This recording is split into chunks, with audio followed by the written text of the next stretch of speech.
J'ai le plaisir de m'entretenir, attention, avec une dame qui est membre de l'Ordre du Canada, comédienne, vous la connaissez, vous l'aimez. Marina Orsini, allô? Bonjour à vous, Michel. Bonjour tout le monde. Comment ça va? Ça va super bien. Ça va super bien. La tournée de spectacle qui reprend, fait que c'est très fébrile, c'est très excitant.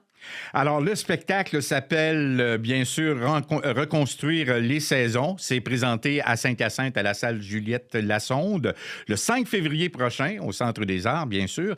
Et là, il y a des musiciens sur scène. On raconte quoi au juste, Marina? Là, je veux juste vous dire que vous entendez des sirènes. Probablement, c'est le déneigement qui se promène dans les rues. Alors, soyez indulgents. Ben, c'est la tournée qui se poursuit. En fait, j'ai même mon vinyle. On a sorti une version Oui? vinyle de l'album il n'y a pas très, très longtemps, à l'automne. Et puis, ben, c'est la sortie de mon album en février dernier. Ça va faire un an dans quelques jours. Et puis, on a décidé de faire une tournée de spectacle avec ça. Puis, reconstruire les saisons, ben, le titre le dit un peu quand même, c'est de reconstruire les saisons, revoir les saisons de nos vies. C'est un peu ça, cet album-là, que ma belle amie Catherine Major a réalisé à partir, ben, la moitié de l'album, c'est à partir de mes écrits en collaboration avec des gens assez formidables comme Nelson Mainville, comme Jeff Morin. Il y a des beaux cadeaux sur cet album-là. Et sur scène, on retrouve un quatuor à cordes? Absolument, les Mommies on the Run, pour ceux et celles qui les connaissent. Un merveilleux quatuor à cordes, puis au piano, Catherine Major elle-même qui fait la tournée avec moi. Fait qu'on est 6, plus 3 en coulisses, la technique, le son, la lumière, toute la magie de ça.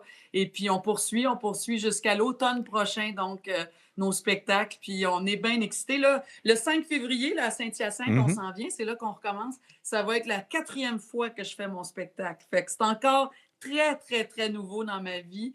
Très stimulant, très énervant, mais de façon bien, bien positive.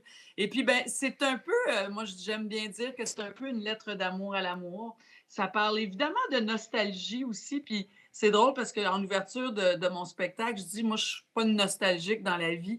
Puis, en fait, je me suis rendu compte que je portais une nostalgie en moi. Puis, j'ai réalisé que c'était la nostalgie des femmes qui m'ont précédée. Donc, ma mère, mes Mhm. tantes, mes amis, les femmes dans ma vie qui m'ont croisée aussi. C'est un peu ça. C'est un spectacle qui est très. C'est un album d'hiver, hein, d'automne-hiver. C'est un spectacle aussi qui est très enveloppant. Puis où on vit beaucoup d'émotions quand même, mais beaucoup de joie aussi également. Et entre les chansons, j'imagine qu'on raconte un peu l'histoire, on parle un peu. Oui. Évidemment, il faut parler aux gens. Je pense que si je faisais juste des chansons, les gens m'en voudraient. Mais non, non, c'est de parler aussi de ce projet-là, la Mhm. naissance de ce projet-là, qui est un rêve, moi, que je caressais depuis au moins 30 ans. J'ai toujours rêvé de faire un album, mais bon, la vie a fait que le timing n'était pas bon. Puis sincèrement, comme je dis, je ne pense pas que j'aurais pu faire cet album-là il y a 10 ans. Le timing était parfait. Catherine Major, c'est ma grande amie depuis 10 ans, puis c'est quelque chose qu'on a décidé de faire ensemble. Moi, j'avais déjà commencé à écrire. Ça fait une dizaine d'années que j'écris des poèmes, des mots, des chansons, un peu un journal intime qui, ultimement, je dis souvent qui rêvait de devenir des textes pour des chansons, en fait. Puis j'ai trouvé des collaborateurs absolument exceptionnels à vouloir partager cette aventure-là avec moi. Mais je dirais qu'au cœur de tout ça, c'est vraiment grâce à Catherine Major et à Jeff Morin qui m'ont permis de réaliser ce rêve-là. Mais je disais que je dirais, j'ajouterais aussi que ma famille, ma compagnie de Mhm. disques chez Musicor, eux aussi sont à la genèse de tout ça parce qu'ils m'ont invité à faire un projet de musique. J'étais déjà dans le processus de le faire, puis après ça, ils m'ont accueilli vraiment à bras ouverts. Et ça aussi, c'est très, très important d'être entouré des bonnes personnes au bon moment. Puis c'est le cas. Je suis bien chanceuse. Une journée dans la vie de Marina Orsini, ça commence à quelle heure, ça finit à quelle heure? En fait, moi, je dis toujours, j'ai pas assez de 24 heures dans une journée, puis j'ai très certainement pas assez d'une vie pour faire tout ce que je veux faire. Mais moi, je suis une lève-tôt. Moi, je suis une fille de jour. Je suis pas une fille de nuit. Je suis quelqu'un, en général, qui se couche pas tard dans la vie. Pourtant, j'aime faire la fête, puis j'aime veiller aussi, là. Mais je dirais que de façon générale, moi, vers 5-6 heures, c'est sûr que je suis debout le matin. OK. Je prends mon café. J'aime ça prendre mon temps. Moi, me lever, puis sauter dans la douche, puis partir, là, à moins que je sois en tournage, puis que là, je suis dans un cycle où je travaille mes textes, je me lève, je saute dans la douche, j'embarque dans la voiture, puis je pars, ça se peut. Mais dans la vie en général, Je te lève tôt. J'aime avoir au moins 1 heure le matin avec mon café, mes réseaux sociaux, les nouvelles, tout ça. Puis après ça, je commence ma journée. Fait que c'est jamais pareil. Il n'y a pas une journée pareille dans ma vie. Puis c'est ça qui est extraordinaire aussi. Puis ben, depuis 5 ans, j'ai un balado sur les proches aidants. Fait que ça occupe mon temps aussi. C'est vraiment devenu une passion pour moi de plonger dans l'univers de la proche aidance. Moi, j'ai été proche aidante de ma mère pendant presque 5 ans. De ça est née aussi une conférence. Je fais des conférences maintenant au Québec, un peu partout. Je me promène avec ma conférence qui s'intitule La traversée. Ici, on parlait des proches aidants. C'est un monde, hein, la traversée. Là, c'est vraiment une traversée quand on accompagne quelqu'un dans la maladie ou en fin de vie. Fait que ça, c'est un projet qui me tient beaucoup, beaucoup à cœur. Puis je développe d'autres très beaux projets aussi pour la télé. Admettons que quelqu'un voudrait avoir une conférence. On fait comment pour communiquer avec toi? Il faudrait aller sur mon site, en Ouais. fait. Ma vie est sur mon site, le marinorsignyofficiel.com. Mhm. Tout est là. Souvent, cette conférence-là, c'est pour les proches aidants. Ça s'adresse vraiment aux proches aidants parce que c'est vraiment mon histoire de proche aidante que je raconte avec ma mère pendant 5 ans. Parce qu'il y a beaucoup d'étapes, il y a beaucoup de chapeaux qu'on porte quand on est proche aidant. Et donc, ça s'adresse beaucoup aux proches aidants.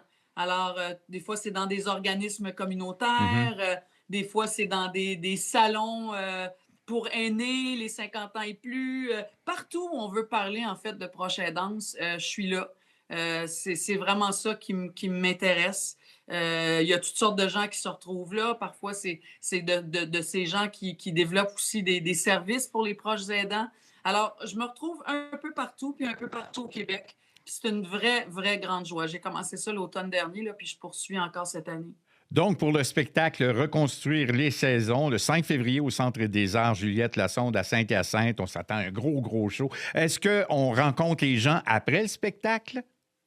Ben oui, c'est évident que dès qu'on finit, là, on me donne 5 minutes, je me change, puis je vais rencontrer les gens. Puis je veux vous dire, Michel, que pour le 5 février, là, à Saint-Hyacinthe, 20h, Centre des Arts Juliette Lassonde, je veux offrir 2 paires de billets. Alors, je ne sais pas comment ça fonctionne chez vous dans votre radio, mais ça me ferait vraiment plaisir d'offrir 2 paires de billets à quelqu'un qui est intéressé de venir voir le show. Puis j'ajouterais qu'on continue après ça. Là, en février, ou le 12, on va être à Joliette. Le 15, on est à Ville-la-Salle. Il y a aussi le 28 qu'on est à Montréal, à la salle Pauline-Julien. Puis ça continue en mars. Là, on est à Laval. On a plein de dates jusqu'au mois de mai. On prend une pause cet été, puis on poursuit l'automne prochain aussi. Ah ben, pour gagner la paire de billets, écoutez, dans un instant, je vais vous donner le signal. Soyez à l'écoute. Mais pour vous procurer des billets, vous allez sur info à commercial centredesarts.ca du côté de Saint-Hyacinthe pour la salle Juliette Lassonde. Et par téléphone également, la billetterie 450-778-3388. Marina Orsini, merci beaucoup. Merci, très hâte de vous retrouver à Saint-Hyacinthe. Merci beaucoup, le 5 février. Le 5 février. Bye-bye, merci. Bye, merci, bonne saison. Et puis, justement, tiens, Marina, on va écouter une de tes chansons, La mer. Radio Acton 103.7.